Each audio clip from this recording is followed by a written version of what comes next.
Hey guys, welcome back to Fidget Lover 103. This is David, and I'm going to be reading 5 pages of Every Soul Story, so let's get started. So, let's see.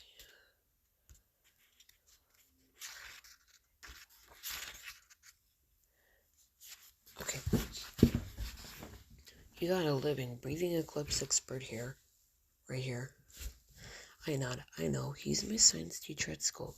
She laughs and then starts coughing. It goes on so long, I start to worry. I wonder if resuscitating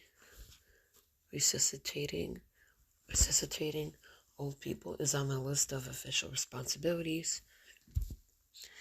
I move my licorice to the other side of me so she doesn't cough on it. Not Silver, she says. Me. This is my 6th eclipse. I've traveled the world for saved all my money to do it, too. It's worth every penny, and then some. I've got almost half an hour of totality. That's total darkness, under my belt. If I wore a belt, that is. Never could understand the fascination with belts. Let's tie something really tight around our waists.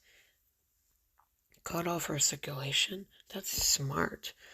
The things people do for fashion doesn't make any sense.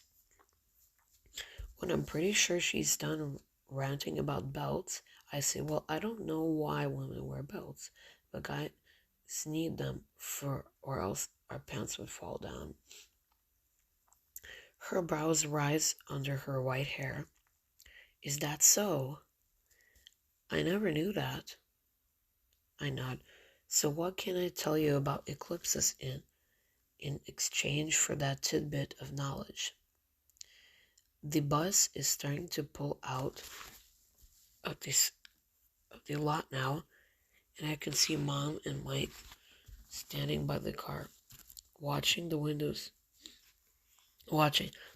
are tinted, and I know they can't see me, but my hand goes up to wave anyway. Yesterday, if someone had told me I'd be here now, talking about belts and eclipses with the little old lady in a pink sweatsuit while eating licorice, I'd have thought they were crazy, but here I am, while I say swallowing the last bit of licorice. I've only read a little bit so far, so I don't really know what to ask. She looks disappointed, so I think for a second, but I guess you could tell me why people would spend their life savings to see it get dark for a few minutes. It's dark for me, like 12 hours a day anyway.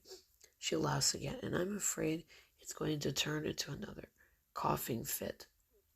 Fortunately, she catches her breath. Only a poet can truly describe an eclipse, and I'm so sorry to say I'm not a very good one. But comparing what you see during an eclipse to the darkness at night is like comparing an ocean to a teardrop. Do you see what I mean? I shake my head. Well, it's the same thing what makes up a teardrop and the ocean, but completely different in magnitude. Yeah, it gets dark during an eclipse, and the stars come out in the daytime, and that's all well and good. She explains, but it's what the sun does that makes it so special. At night it's dark because the sun is shining on the other side of the earth, right? I know, I'm supposed to say yes, but hey, I feel it's 7th grade science. I know, figuring that is the safest answer.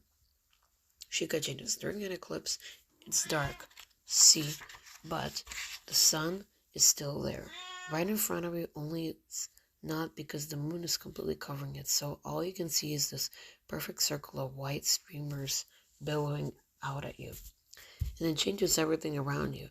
It changes you too on the inside.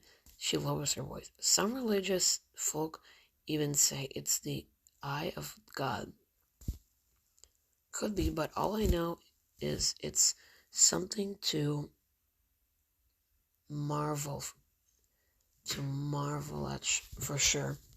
She wipes a tear away from her face, and I look away,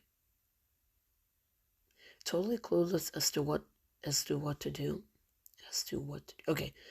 While she fishes around in her bag, probably for a tissue. She's fishing out for a tissue. I become aware of a clacking sound.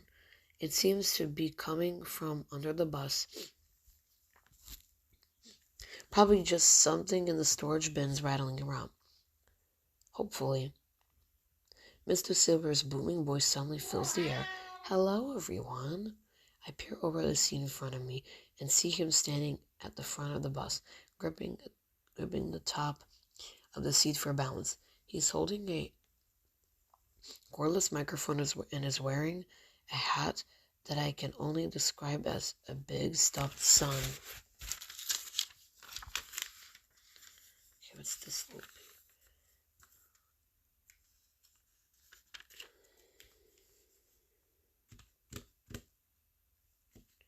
Okay.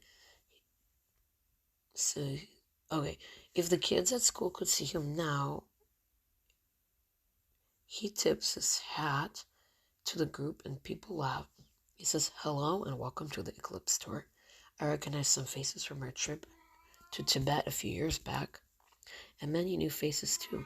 Whether this is your first eclipse or your 10th, I know this will be an experience you'll never forget. Unlike the other trips, this one won't include much sightseeing or fancy meals or visits to local museums. You won't have to pack up your belongings each day to travel to the next location.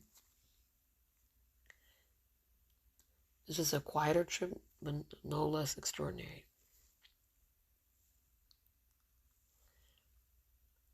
We'll set up camp and explore the heavens under the darkest skies in the States.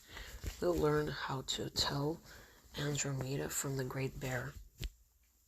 We'll search for faint fuzzies, those distant, deep sky objects, with a variety of telescopes and binoculars. And during the day, we'll search for intelligent life on other planets. We'll walk a labyrinth and contemplate the beauty of nature from a kayak in the middle of a pristine lake. And then what happens at the end? He pauses there. And then what happens at the end? He pauses here and cups his hand over his ear. In unison, everyone, except me, shouts, "The eclipse!" "That's right," he says, laughing. "We're going to be on the only spot of American soil to witness all of nature holding its breath. Of course, we'll be holding our breath along with it." Everyone cheers. Everyone cheers.